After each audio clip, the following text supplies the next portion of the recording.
Hey everybody, and thanks for joining. My name is James Parr. I'm the CEO of Trillium Technologies, and we do a lot of AI research with our friends at NASA and ESA. And for the last 5 years, we've been doing flood research with Guy Schumann. And so, Guy, I'm passing you the baton. Thank you, James.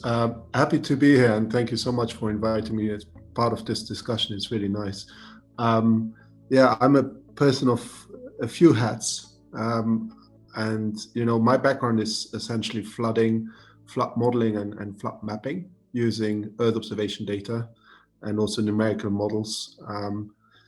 I have been using AI since I've met actually James and FDL. So I've been really more traditional modeler, let's say, and mapper for my academic track record, although I've been using AI or some sort of AI a long time ago, but then got rid of that in my head. And then I met James and joined FDL as a mentor a few years back, and I'm back into ML. So yeah, thank you for having me. It's a pleasure. And so I should add maybe that I am running my small company in Luxembourg called RSS Hydro, and I've also an affiliation with University of Bristol. And I'm still having an affiliation with ImageCAD in the US, where I work on NASA projects. And in Europe, I work on ESA projects around the same topic. So thank you. I'll take over then. Hi, everyone. Likewise, very pleasured and very honored to be part of this conversation here. My name is Biggy, and in my career, I have been less on the academia side. I was more on the insurance, financial industry side. For the larger part of my career, I've been selling insurance to government as the ultimate, say, constituents who carry the burden of disaster damage and losses. And through that effort, we then also detected that actually we have to collaborate with startups or other technologies out there that can help accelerate the assessment of damage and losses, and thereby then prevent subsequent casualties or economic financial burdens. So I have been working with some startups, also with SAR, detecting floods and other disasters. And now I'm really excited to have this conversation here with the intelligence age to unravel what there is in the future for this peril. When people think of climate change, they think of animal extinction or catastrophic hurricanes. They think of deadly heat waves and crop-killing droughts.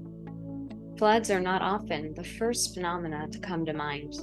They are slower and more ubiquitous, affecting everywhere in the world that experiences rain. Their danger, however, is insidious. Floods are the most frequent form of natural disaster and kill more people each year than tornadoes or hurricanes. Extreme flood events can cost nearly $5 billion on average, and around 3 billion people were affected by floods in the 30-year period between 1980 and 2009. This number is likely an underestimate. Of these 3 billion people, about 1 million were injured or killed. The rest experienced property damage, financial duress, illness from still water, or psychological trauma. Aside from the immediate danger they pose to human life, floods also represent a host of other ill effects. They destroy crops, damage infrastructure, and render large swaths of territory uninsurable. When areas become uninsurable, businesses leave, tourists stop coming, and entire cities can experience social decline. Climate change is here, and it can be seen in the prevalence and magnitude of everyday flooding. AI solutions like FloodMapper and ML for Floods aim to bolster flood resilience by providing technology that helps support flood response measures, especially during the recovery phase. So I'm kind of fascinated actually when, because I think the idea that floods could be the most insidious problem the human race has got isn't the first thing that comes to mind. And I'm sort of wondering, this is a question for both of you, like, how do you get people's attention? How do you make people realize that floods are a serious issue? I'm not sure like whose attention do we need to get towards floods? I think that would be the right question to ask here, because those that are vulnerable, they don't need to be made aware of the risk they are subject to. Now, the community around them, say, be it academia or government or multinational banks who help post-disaster, these are the ones where we probably have to ask when it comes to conflicting interests, right? Like, for example, we saw it with COVID. As soon as there was the global pandemic, a lot of research funds were kind of like put dry on other topics. You know, they were in the health area. And so I think flood is probably the same. When a lot of the community, they would just be asking, who is vulnerable? How do I help them? And what does it cost me? What are the opportunity costs that is arising if I choose to pursue floods? And I think the World Bank, for example, they have been doing a good work around building this national pool called CDRIF for Laos, Myanmar, and Cambodia, because these countries, although they are subject to floods and droughts, they didn't even get attention from the international aid towards those perils to help their communities deal with it or building resilience. And I would say this is probably just one of the many stories how, you know, here and there we see things happening, but apparently there's not enough happening, because when we look at Bangladesh, for example, it's pretty much every year, every other year where we hear it's very damaging what this peril caused. And still, with all the aids that they get, nothing really helps the systemic problem that the country is exposed to. Yeah, Guy, have you got to build on that? Yeah, there's a lot in there. Thank you, Biggy. There's a lot you've just mentioned that I absolutely agree with, and I know about CDRIF and this idea of parametric insurance for communities. I think that are really affected every year, very frequently, and very large scale, like scales that we haven't seen before necessarily, and we're not measuring at those scales on the ground, right? So that's where satellites come in very helpful, and that's my background. But what I never get my head around, and I'm trying to think about this for years now, is that if we take damaging but as a single event disaster, people tend to remember much easier than a flood. People that have not been directly a victim of that. You know, I read this morning an article about AI extreme weather. Can it help? Is it the right thing? Do we really want to let AI into climate predictions, into extreme weather predictions? Can it actually help predict disasters or not? What will it do in the wrong hands? You know, all these type of things, where I think we should actually have a place and a space for ML, for AI, ML, because I think we struggle with traditional models to get extreme events right. And I think in scientific terms, it's only better to have more methods, more models, more different type of models. If you know that the models you are using are not doing the right thing, so better to try with another model, other types. But there's of course the question: all this AI goes a bit too fast for a lot of people. The development, you know. Yeah, I was sort of actually there's a lot to dive into. I wonder, this article you're reading, were they basically urging caution with the application of AI for disaster response? Was that the gist of it? I actually, it's a bit of caution, but I think there's also massive opportunities to be used. And also, we've been trying to use, for example, how do you get this to the general public, that it is an issue also related to climate resilience. We've been using really some nice tools for visualization. Because I always feel that if you show someone a model map of a flood in 2D, it's meaningless. You know, it doesn't mean anything. If you use animation technology with real data in 3D, people get the message. You know, coastal waters or even rivers, you know, when they come and overtop. Yeah, it's a bit this dramatizing, but not too much, but staying real. But it helps people get the idea that actually a flood can be very destructive. Even if you're not directly involved, you may be directly indirectly suffering from the consequences. Like Just this one example is the Bangkok flood of, I think it was 2010, Yeah. that hit factories that were doing really important for components for the car industry globally. And all these factories then stopped working for many, many months. That's and right. this had a huge consequence on the car market. You know, where people didn't get cars they ordered, didn't get things they ordered, but nobody really told anybody that this was due to floods. Yeah. Having a place for AI is not a bad idea, because we don't know in science how to model these compound effects or knock-on effects of different disasters. We have absolutely no idea. We sometimes forget that we really need to work together if we want to get an answer to the question on floods and predicting floods and helping everybody. And also, I'm talking about small industry like myself, academia, science, big corporates like reinsurance. They have all their research. We need to work really together. And AI actually is good because it's all open. There's a lot of open access in the AI community, and it's definitely not wrong.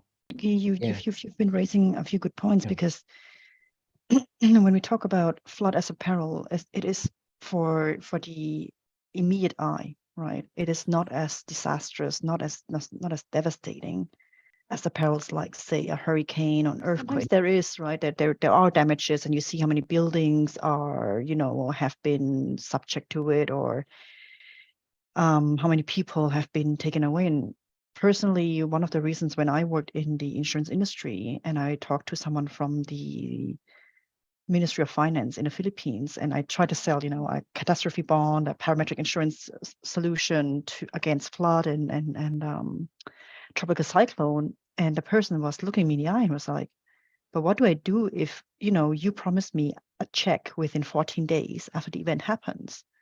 But what I need is like real help, like boats or sanitary solutions."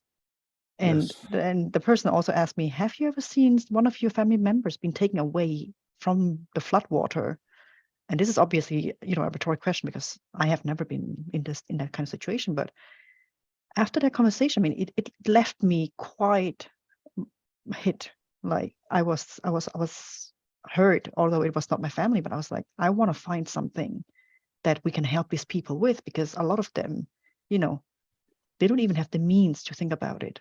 Most of the vulnerable population in the Philippines or in other countries, they just don't have the means to think that far in terms of risk management, right?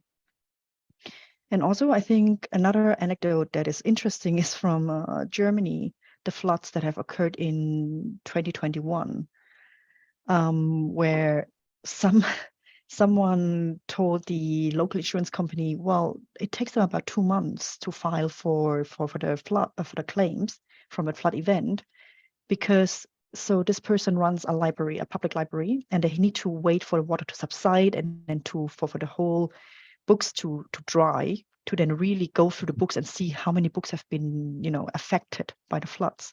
And this is also something else we see, I mean, this is now an example from books, but walls or streets, I mean, they don't necessarily, the flood we see is the immediate response, but sometimes they just slowly erode inside. And after a few of those floods, right, that's when they collapse. But you can't assign that to one particular event. And this is then the challenging fact, I would say, even when you mentioned the large corporations like the insurance companies, they do have a lot of R&D in modeling and all of that, but they struggle with those subsequent slow onsets of events. And also, by mentioning of the EDF, one of the perils Swiss Re, when I worked there together with ISA, we looked at was landslides. And we were thinking like, you see floods and you would think, okay, once the flood's gone, the danger is gone. But what happens often in France, what you can see through the historic data, is that through the floods with the water, the soil kind of like inflates, right? But then with a drought, it contracts. So over the years, the foundation on which the buildings stand, similar to the nuclear plant, right? It's just much more fragile. So any small little event could just make the house slide away. And this is probably one of the other, say, surprising facts about floods that we don't speak about, because similar to earthquakes, we want to raise the awareness about the immediate danger, but most of it's not even immediate. Some of it is like, if your house gets flooded every year by a meter, at some point that 1 meter in the wall is just not as solid, even if it's beton, as the remaining 2 meters on top of it. Yeah, that is absolutely true. It's these secondary effects, also in the health, in the sense of health, we see that as well. I mean, if you have constantly a flooded house that dries out again, you have a dampness that stays. Some living, the quality is very different, and over years that has a very damaging effect. But again, this is very true. Floods have these long-lasting secondary effects on environment and as well as human life. And also, I agree with you totally on this Philippine anecdote that you gave. I mean, it's people. If you're really a victim and your property is really damaged and you've lost half your family or whatever, you don't want to wait 2 months for help. You want some cash, let's be honest, immediately. And you want also real help, like somebody just with a boat helping to evacuate, or somebody just giving you a hand. If you have to escape to your roof, you don't want to sit there a day. You want to be rescued immediately. And these things are very different. And floods are so different in nature every time they hit. They can hit the same location with the same amount of rainfall, every year, and every year the flood will be very different. Flood depth will be different, flood extent will be different. It cannot be put onto now I come up with a word. I mean, I've been consulting over years also on my person 2 WFP on flood disasters. And there's one thing that everybody is missing, and this is a severity scale for floods that can be compared globally and event to event comparison. It doesn't exist in science. We don't have a scale for floods as we have for earthquakes or for hurricanes with the wind factor. We don't have it for floods. And this is one of the reasons also we can't then go to the news and put a severity onto a flood. The question is, what do we need that can help countries that are that much exposed, as for example, Pakistan or Bangladesh? What do we do? Or Europe, we've seen it. Europe is very exposed to flooding, actually. We know it now after 2021, and we also know it now after such prolonged droughts, you can have massive flash floods that destroy everything. What can we do to help that kind of exposure? That's a good question. And again, there I think it is a place for AI, and FDL has been doing a fantastic job with this. Let's get it into space. The mapping. Let's not wait for the data to get to the ground and then mapped, and then the map arrives 48 hours too late, or even 72 hours after the fact. Then WFP or even reinsurance can't use it anymore because it's too late, the information. And I think that's where AI can help. It's not all about accuracy. If you need to give somebody relevant data that helps during a disaster, accuracy comes a bit, down the list of priorities. It's more, give me what you have now, and I will be okay. I will look through it. I will close 2 eyes and, but I can see the information now. It doesn't need to be very accurate. And that's where AI is wonderful, because it can give you that fast of a piece of information that you may need if you don't care about accuracy too much, because I think we need more time to make it really consistent in accuracy across the globe. But I think it's that 2019 that started all this at FDL, and then someone like the Orbit, stepping up and saying, hey, you know what, we can demonstrate it in orbit, and there you have it. I mean, it's there. If somebody wants to grab it, put it up on the satellite, I'm sure you would be okay to do that. So, and it's open. I think you left it open, right? So it's there. So, but for me, as I said to you before, this is a milestone. This is a breakthrough, historic in satellite remote sensing of floods. It is. And now that we're in the age of new space and everybody puts in, we're talking about compute nodes in space very soon and whatnot. It's a wonderful thing. And that's why I think we should not try to stop AI. but maybe there's a way to make sure it doesn't do stupid things. But Yeah, it's I think definitely, maybe Yeah, that is Biggy. the controversy, about having AI in place, because I mean, earlier you mentioned, should we deploy AI for extreme weather? And my first thought is like, oh yeah, sure, we should. But then I can also see the skepticism, right? Like if the AI yeah, predicts, even just for example, let's say we take Europe, right? And then you release early warning notifications to one village, and that village, evacuates, prepares itself with sandbags and whatnot. And in the end, it's just mildly affected, whereas the village 10 kilometers down or south or wherever is really hit, and that one has not been notified. Then people would look at the tool very, very, like, with strong question marks, because they're like, well, how yeah. could it get so wrong? Like, But there I have a but there I have a question for you. Do you mind if I jump in and ask you something sure, back? sure. So, because isn't that the case with, let's call them traditional, like, or let's call them physical process-based models or whatever that we're using now? Is this not the same issue? You warning It is, some but at place that least you may not have be hit. you would have someone you can, use as a scapegoat. You can say this person or this institution has gotten it wrong. You mean Whereas if in we let AI, a complete AI system, as in machine? Yeah, yeah, that one is I like, can if see. if it runs by itself and people trust it, like a lot of, I mean, agencies would need to trust it, right? Like the governments would need to trust it.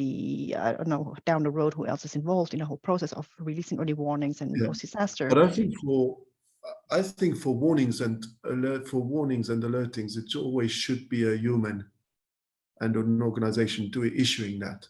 It should be using probably AI, but then I don't know if it should be a publicly facing AI where we should let the AI decide who gets the alert or who gets the warning, because it's true. And I think this is a big issue with the warning, because you issue warnings will trigger a lot of actions that are very resource intensive in terms of people and money, a lot. So just think about you triggering a warning, and then your entire fire rescue on a national level gets ready Mm. to deploy. You deploy aircrafts, you do the whole thing, and nothing is happening. That Or it is bad. happens 3 hours later when everyone's gone back already, or on the way back or something like that. Yes, on the way I mean, back, or the next time, if they don't react because last time it was wrong, exactly. then it's right. That is very bad. Yes, so that's what I mean. We still do very badly with good prediction, and we still do very poorly with also communicating that to people. Mm. I think if there were a way we could tell people a bit more about how to live with this uncertainty and the probabilities, I think this is also something that scientists have never managed to get a really good handle on. Whereas people are very well aware what it means if you go to Vegas and put money on the table for a game that exactly that game to win is very low probability of winning. Yet people put some money towards it, but not too much. They're very careful about how much money you put towards, unless you have an addiction. That's different.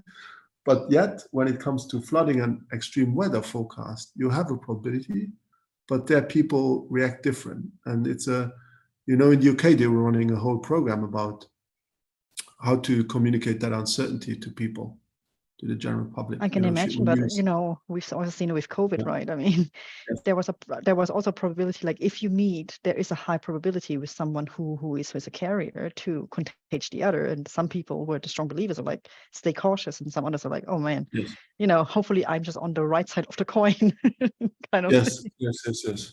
So And I then don't know if you would have also the cultural side, because I mean, when I went to talk to people in Asia, in some countries like Indonesia, for example, they would be like, oh, it's in God's hands. It's not for us humans to intervene and be prepared. If it happens, it happens. I mean, what do you say about that? It's like you warn them, like you're really, in the eye of something, and they're like, yeah, but it's gonna happen if it has to happen, because God has my fate in his or her hands. That makes it very difficult. Like you can release as many early warning notifications as you want. It will still not be, appreciated or acted upon. Yes. yes, in Europe we saw a big cultural differences during COVID, but also during the floods of 2021. Those people that believed more what they were issued by a government authority, you know, if it's COVID or floods, doesn't matter.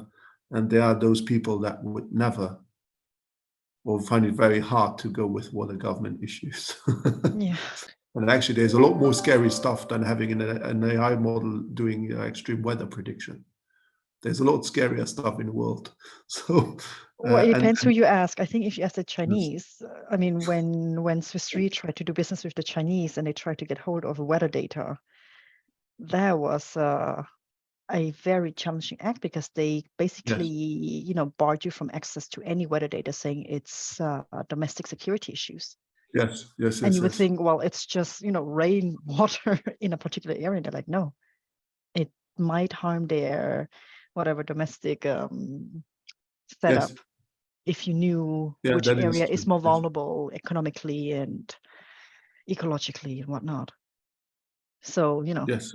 just saying it's No, yeah, that is no, actually that is understandable in a way, because yeah. it is true that if you have a map of the vulnerable areas in the country, you know, that is a useful piece of information for whatever in whatever way you want to use it. So no, that is true. And again, it brings me back to the sort of how do we actually then manage to help countries that are constantly flooded, very large scale, and yet there's no, you know, if you look at the statistics of people affected of economic damage, losses, uninsured, insured, there's no change. Mhm. You know, it doesn't get worse necessarily, but it certainly doesn't get better, the No. numbers. But the flooding impact tends to get worse because there are more people and the meteorology is a bit off right now, and hydrology as well. So you get these kind of weird weather patterns forming. Like in Europe, we have, it's so hot right now. It's crazy. So why we're having it hot actually all around the world at this time? And again, you know, how do you map something like this? How do you predict something like this? How do you know, we're all working on this like crazy. I mean, James and Trillium with the FDL teams are having fires and floods every year on their menu, but you know, and they bring up wonderful solutions every time. It's not like the one example I always give is because I'm biased towards floods, but there's a lot has been done on fires and outer space as well. So, and every year you're generating solutions, James, that are really helpful, really impactful, and somebody could take them immediately and change something. But how do we get there? How do you make these things less impactful, like the fires in Canada or the flooding in Pakistan? How do we do that? Because we can't stop. Let's say, okay, what if we can't stop the hydrometeorology? But we can. What we can reduce is the risk and the impact. But how do we do it? And In an ideal world, right? I mean, we would invest in both. Like we would have abundant resources, and then we would invest in yes, both the preparedness, but then also the adaptation part. Like, how do we get our yes. infrastructure being more resilient or But better? yeah, but part of that was my provocative thing. And actually, I wrote a text on LinkedIn to Obama. I haven't received a response. So maybe this video, if you leave this in, maybe we get one. Because I was wanting to ask him, because the resources are there globally. We have enough to help people. We have enough technology advances. We have enough powerful resources available. We have enough to do, but it's also a way of, you know, do we work together? Well, never really. Also scientifically not. I'm just talking about scientists here, but maybe the insurance is actually a step ahead because you We guys have already try. looked into metric insurance. That is a game changer. It is a game changer, but it has a lot of, you know, trust issues inhibiting in the product Yeah, design, right? yeah, So to answer your question about, you know, we have a lot of resources. Yes and no. Like the world in general has the resources, yes, but the people deciding over those resources, are they, you know, as yeah. noble about the intentions as the people here on this call really wanting to help the vulnerable people, really wanting to help the world advancing and developing into the right direction. I think that is the bigger challenge, right? Like, you're right. It's also so when I was still at Swiss Re, besides dealing with COVID and natural disasters, one of the products that we were trying really hard to I think at that stage it's correct to say lobby for, was to have an insurance on green finance for infrastructure. Because when you talk to the ADB or the World Bank, right, like they want to channel private investments into those needed infrastructure, but a lot of investors are still skeptical. So we were like, oh, wow, maybe insurance helps you with reducing that skepticism and just feel a bit more comfortable. Because if, say, a project is delayed or delayed and you don't get your return immediately, maybe the insurance can help. And despite having those conversations really at high level, there's still something, about people wanting to embrace change when it's offered on a silver plate in front of them. It's something I haven't really understood why it is, but it's just I've come across so many times that we have solutions, like you say, we have the technology, we have the resources, but mapping all of this together, it is part of the collaboration. It is, but also part of the interest. Do they always align in the exact correct direction, or is it just like more like kind of generally we look towards the same future, but then when we go into the details, it's not the same future.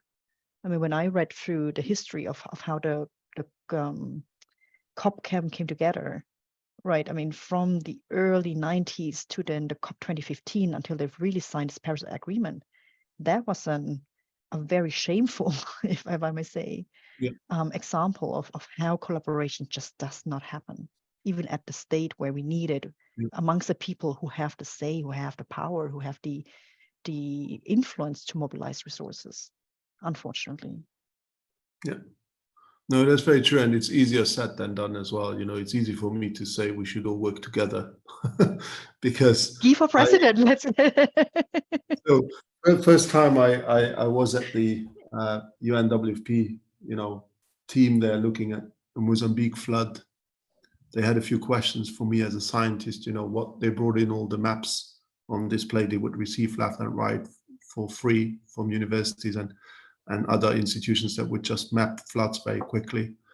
One question was, which map should we use? And these are all different maps. Are they all different from different satellites, etc.? And it turned out, well, actually, there were only 2 different satellite acquisition used, but there were 15 different maps. So essentially, it's like, if the world of mapping were perfect, you should see 2 different maps from 15 different providers, but not 15 different maps. So, it's because our algorithms are all different and this stuff. And then they said, okay, so now back to the question, which map? And I'm the wrong person to ask that. So you should use all the maps and do an uncertainty analysis. Okay, next flood, we don't have time for that because all the floods are going on at the same time everywhere. So there's the need for a direct reaction on the mapping, and that's why I come back to, AI is not so bad because it has this also implicit representation of uncertainty. So it does correlations and you can pull out these uncertainties, you can show it and you can say, okay, this is not a perfect world, but yeah, so let's do work all together, but then we have all different opinions. We go about different, solving problems in a different way. I think we don't have a consensus yet on what is a good prediction model, for example, in floods. What is a good mapping methodology? We can't agree on a global flood model or flood prediction model. It's not like in the earthquake community, there's a scientific consensus that the global earthquake model is the one that the scientific community at least is using.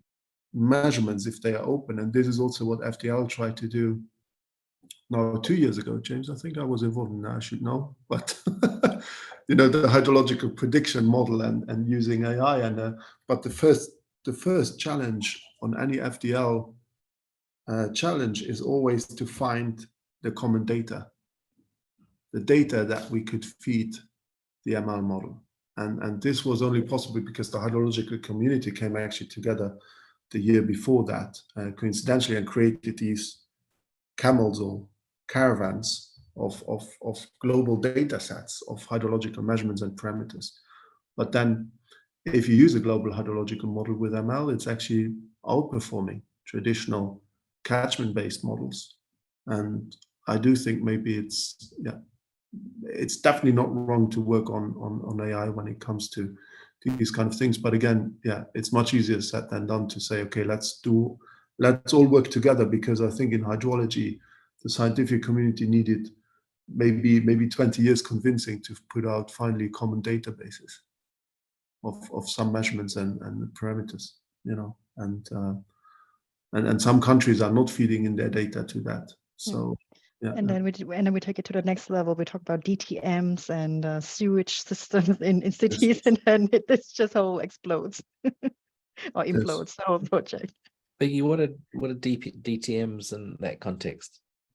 So I don't know how it works in your model, but the Swiss Re team and the ISA team, they've used their satellite imageries to then match with DTMs to know like how much in a particular area with that amount of water was it really flooded, right? And then how does the water go? Like, for example, if you're chasing down the Australian floods, I mean, if it goes downhill, then the likelihood of waters running in that particular area is just much more impactful than when it's just standing flat and nowhere to escape kind of thing. Yeah. So that's when DTMs became, what the teams then on both sides realized after, like the first question was always like, do we have the satellite imageries, on time, in the right accuracy, and then the hydrological models. And then the next one was like, okay, now we have to actually come with an output to make a statement. How high is the flood? Like, how impactful is the flood? Are we talking about 30 centimeters? Or are we talking about 3 meters? And then that depends. Like, if you have a city, I don't know, Zurich is basically a valley, right? You have 2 hills on the side, and then there's just the valley in the middle, which is the city center. And so even Swiss Re was flooded in 2021, and that was the first time ever where people couldn't access the parking lot. And I guess it wasn't predicted. Exactly. No one was like, oh, what is this? And talking about a risk management company, they were not prepared for that. But we can see, I mean, I live more uphill, so I can see how the water just runs down. And if you have a DTM to match that, to say, okay, in this area, there was this amount of milliliters per square meter. And then in a particular time, when you look for the peak of the event, especially for parametric insurance, you need the peak. That's where you match different components, parameters together. So DTM is one of that. And then we also had a project, Swiss Re had a project, also a partnership with Veolia in the US, trying to address the flooding as well, from thinking that Veolia, manages the sewage systems in most of the cities in the US. And we thought, well, there was such a win-win, Veolia brings the data where, Swiss Re can analyze the city pumping system and everything, and then the engineers at Swiss Re can then run the models. And it turned out that Veolia, although they maintain those sewage systems, they don't know about the engineering conditions. Like they can give you an idea of when it was built, but they can't tell you each turbine how many tons of water can they process, pump out, pump in a particular hour. And that was the next challenge. We're like, wow, but someone must know it. And we then also talked with the city administration, and they didn't hold those information either, because something that was built 30 years ago, no one holds those details anymore. So that's when, in a lot of conversations attempting to come up with solutions, that's where it actually stalls, like the data availability and what we need to really understand as just the input in order to generate an output. I think that's still a large challenge, especially when we talk about areas that are, let's say, built with less plans, like say Pakistan or Bangladesh, and it was just random mushrooming out of a city than, strictly, nicely planned, like say Paris. So it's amazing, isn't it? We have one of the world's trickiest, most pernicious problems, and the human race has shown a complete inability to get organized to try and solve it. I have a few questions here, and thank you so much. That's been amazing hearing that. But I actually did want to talk a little bit more about the implications that surprise people. We talked a bit about the economic impact, but I was sort of wondering if there was anything like, for example, the whether you should get in your car or not during the flood, and just to sort of shine a light a little bit on the relationship between floods and people getting in trouble in their vehicles. Yeah. So I had one colleague who did an assignment in Mumbai, and she was pregnant, so she got caught in one of the flash floods in Mumbai in the rush hour. And the driver told her stay in the car, and I think she was smarter to actually climb on top of the roof of the car instead of staying. Yeah, I heard something about similarly with in Australia with the fires, with people who what was it? It was a funny thing. It was like air conditioners bringing smoke into people's houses. Something like that. People not realizing that that actually that was amplifying the passage of smoke and carbon dioxide and stuff like that into people's houses. And it was like one of those surprising kind of issues that you don't think about. I know in hurricanes and cyclones, like the garage door is one of the weaknesses in a house, because what happens is the garage door is the first thing to go in, and that changes the pressure differential inside the house, and the roof pops off. And that's sort of like the garage door is the place of weakness. No one thinks about the garage door as being the most the thing to make sure is robust. And I was wondering if there's anything like that with flooding, because the one thing that did occur to me was, because of these issues, and you all were brilliant at sort of summarizing them, the slow onset and these other things, it's probably a little bit like the success of the carbon monoxide detectors in homes and the fire detectors, and that now in most houses have those as part of a sort of sort of safety, but that's not, unless that was mandated, you wouldn't do it. And I was sort of wondering if there was a similar thing with like you can buy those floodgates that sit on a front door, and if every home had a floodgate, that would be like a $20 thing, which could save billions of dollars ultimately down the line. But is this something that needs to be mandated? So I'm just sort of throwing ideas at you and just seeing if there's anything that's sticking. It's funny that you asked this, because actually there is, for example, this a pressure system. If the drainage system or the sewage system or whatever the rainwater runs through underground, if that's under pressure, even if your house is above ground and is safe from outside flooding coming in, depending where you have your toilets, the water will come in from underneath, because of this everything being under pressure. And there's actually an easy solution. There's a valve system that you can install on all these outlets, and when the system is under pressure, then at least the water doesn't come up in your house. And these are not expensive solutions yet. Hardly anybody has those.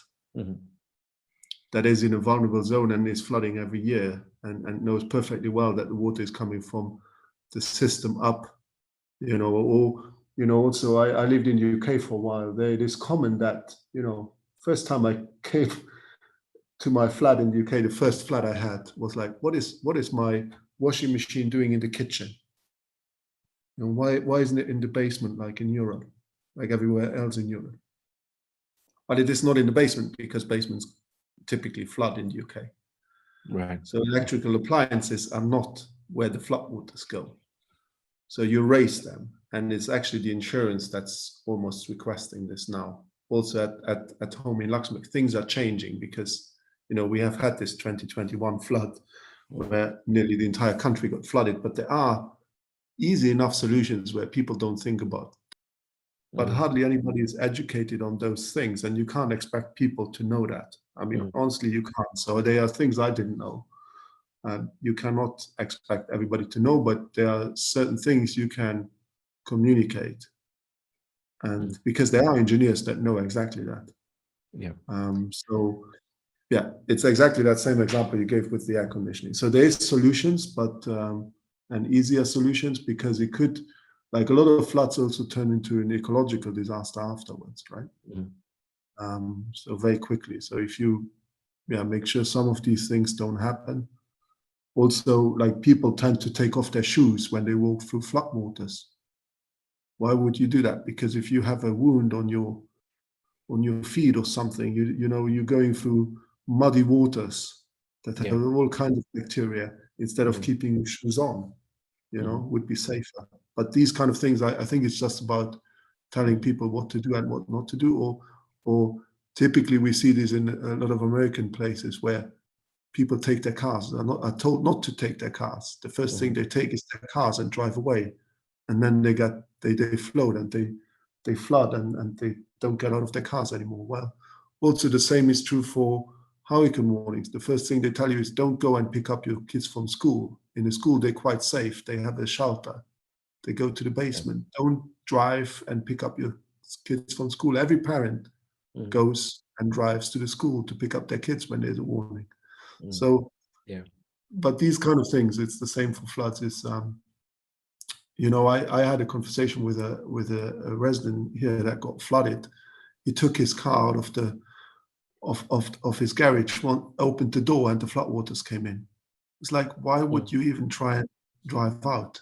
Why did you want to leave your house and with the car? Because he does that every day. So then, if we come back to the beginning of our conversation, right, when we ask what can we do to raise awareness, I mean, apparently, even if the people have awareness, their choice of action is still very irrationally, putting them into unsafety spaces. Yes, it's I don't know. That's why I have these questions as well. It's very difficult. It's very complex situations as well. There's also sometimes no protocol of what to do. So in California, for example, if there's an earthquake, there's protocols. Like, everybody knows what to do. Like when I was starting to work in California, the first earthquake drill I had is very simple. It's very clear. That's what you do. You stand under your door frame. That's the safest place in a house. If you have an iron desk, go under that. If you have a wooden desk, don't go under that. It's very clear instructions. For flooding, there's no clear instruction. There's no, I don't know. It's interesting. In New Zealand, we have tsunami lines on the roads. Yes. And so that's clear line of safety for a tsunami. And so when there is a tsunami warning, people tend to try and go above that line, and it's painted on the roads. So it's obviously working as a sort of as a system. And it's funny because, of course, tsunami is a flood, but it's coming from the mindset of earthquakes. That's where that's coming from. And also, I have to say, this all happened since, subsequently after the Japanese quake. But this has been amazing, actually. But I also wanted the last 10 minutes just to sort of cast your minds forward a decade or so, or as far as you can reach, and say, well, where are we in 10 years' time? Imagine some of these sort of human things we have solved. We've got flood drills, and people in flood zones sort of know the human stuff, not wearing shoes and fuse box on high levels. And I think those things these are sort of solvable kind of human technologies, if you like. But I'm sort of wondering, in 10 years' time, assuming we got the consensus right, sort of what could we be doing based on your understanding? I'd like to go a bit further into the future, if I may, because I think 10 years Yeah. is probably not a realistic timeline for that. But You're being a pragmatist. yeah, I don't know. Human beings do 10 years time probably no, we don't get far. But I used to follow the president, or probably the former president of Kiribati, who went around and gave a lot of TED talks and all kinds of talks about Kiribati sinking year by year as part of climate change. And in response to that, then some Japanese researchers have been looking into building floatable islands where communities can live. Right? That's like, how do you get 2 million people instead of being cases of mass migration? How do you give them a new habitat? Mm-hmm. And I think this is something where we need to probably be bolder in the, say, the engineering visions. Instead of just retrofitting buildings, what can we do about the buildings that just makes them much more, I don't know, maybe not accommodating, but still dealing with this peril that apparently is coming much more erratic at much greater devastation scale? What can we do about it? Like, instead of just living with it on, like fixing small behavioral adjustments, what can we do that it's just getting them better? Like, I think also introducing in Japan, right? I mean, they have building codes to be more earthquake resilient. Why don't we have this kind of things for floods? Like, I think the UK tries, or now there's some penalties if you don't, but maybe we just need to be much more, aggressive about this kind of changes. Yes, absolutely. No, this is very true. We try the same in Luxembourg. There are codes how to build your building if it's a flood, if it's in a flood zone that the government recommends not to build in. But that's the problem. There is no law that prevents you from building into the zones. You can just be made aware, and if you still get permission to build, you can build. But you should build your house. You should compensate for the loss of the infiltration capacity, or you do to the soil. Exactly, you should balance that space you take away from the water essentially when you build. So there are a number of ways you can build now houses that have the ground floor so that the water can run through. You can build a house on stills. You can build you can do many things. You can install gates or pumps, but I think it's because, like you said, the rules are not strict enough. Because also, like, take London for example. If you say, okay, now nobody builds in a flood vulnerable zone, well, you have to move entire London. You have to move everyone. So, and they have the Thames barrier, therefore, but there is a question now whether it would hold for the sea level rise projections and everything else. And I don't know, but it's not possible to move people, and people love to live near rivers. Yeah, it's natural, right? It's the water, it's plants, it's everything. It's nice, it's wonderful, except when it floods. So, but yes, there's no strict rules of what you can do there, because you would have to move people, giving space to water. But now they're talking about having schools where you let the yard flood, schoolyard, you let it flood, and then the kids can either decide to play in it, dressed appropriately, have boots on, or stay inside. But they live with floods. There's now the question also, these playgrounds, whether you can make them like floodable. But there has been complaints by some parents saying, okay, well, that's not accessible today, but I want to have it accessible today. Well, it's not, because it's underwater. But that's the whole point of it being underwater. But then there's a lack of communication. Maybe the city hasn't told them that this was built just to do that. And then there's also the safety of the kids, but I think that is one solution. So there are building codes, like you say, but they are not enforced because they are just recommended. And I don't know why, because I'm not a lawyer, I'm not a lawmaker, I have no idea, but I can imagine it's because these are all things that are on flood vulnerable areas, and these are huge areas that are used to build on. So floodplains, except when you are a Swiss engineer, you don't build in the mountains. So, but then, where else do you live, on floodplains? So I think maybe that's why this is not so much, it's not easy to enforce that. these codes, and also who's coming up with that, who's covering the costs for that. If you need to change your home to be flood proof, I mean, there are nice technologies out there. You can even have inflatable things surrounding your home or gates that you can insert, but these are all expensive things. So yeah, anyway, and buildings need to be individually flood proofed, and floods can be very nasty in the sense they can come back next time and have a very different nature. It can flood very differently.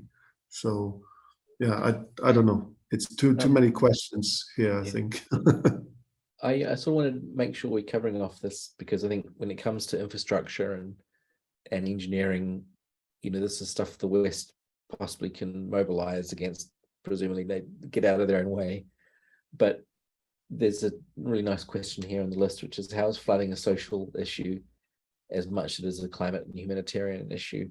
And I was sort of a bit horrified, actually. We used Flood Mapper to make maps of the Pakistan floods, and we couldn't find anyone to give it to.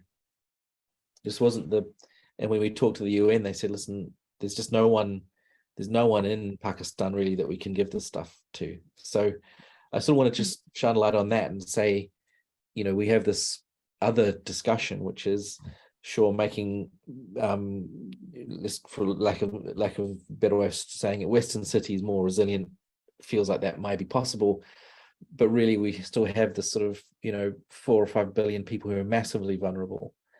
And I know it's we haven't got much time, but I just wanted, just in the closing thoughts, if you had any reflections on that.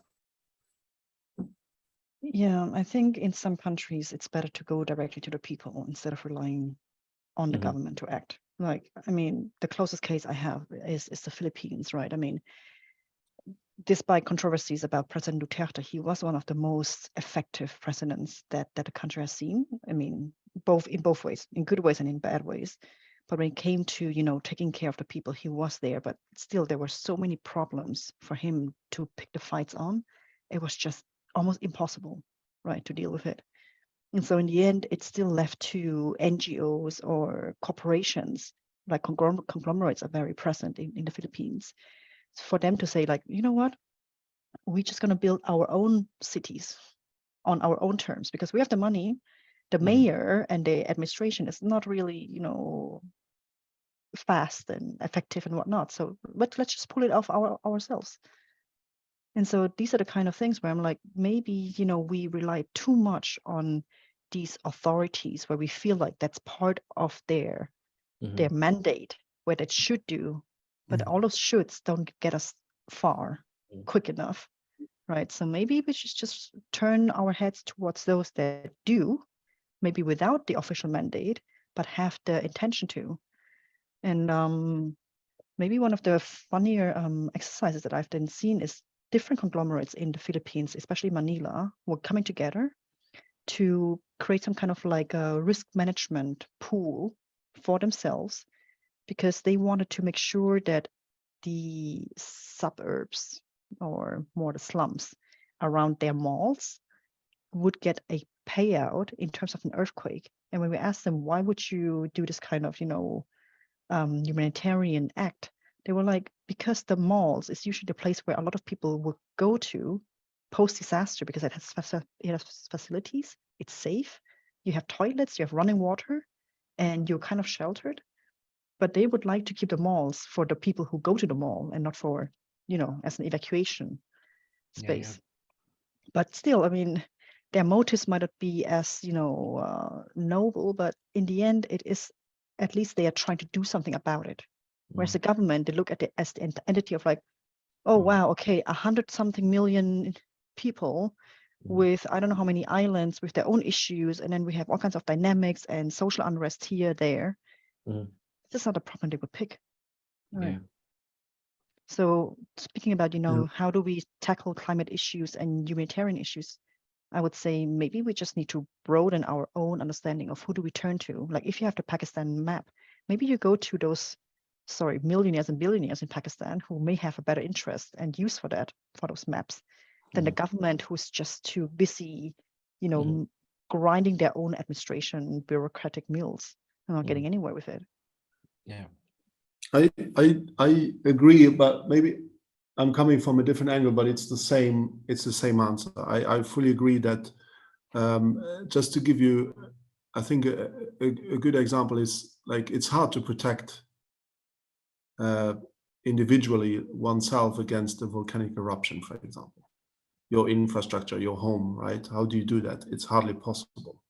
It's hardly possible unless you have the money to, there are certain types of events that can happen that is not easy to protect yourself against, or do anything yourself, or like people without an authority, without help from a government. But flooding is about, I just gave a few examples earlier.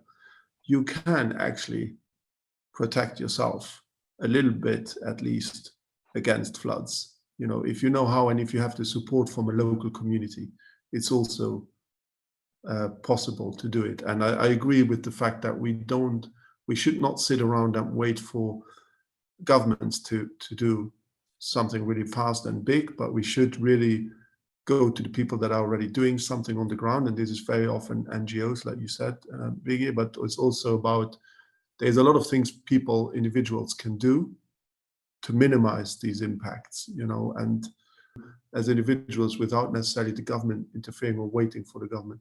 And then a lot of these NGOs are doing great things, as you said, and also a lot of rich people can do a lot of things if they want to, definitely a lot of things.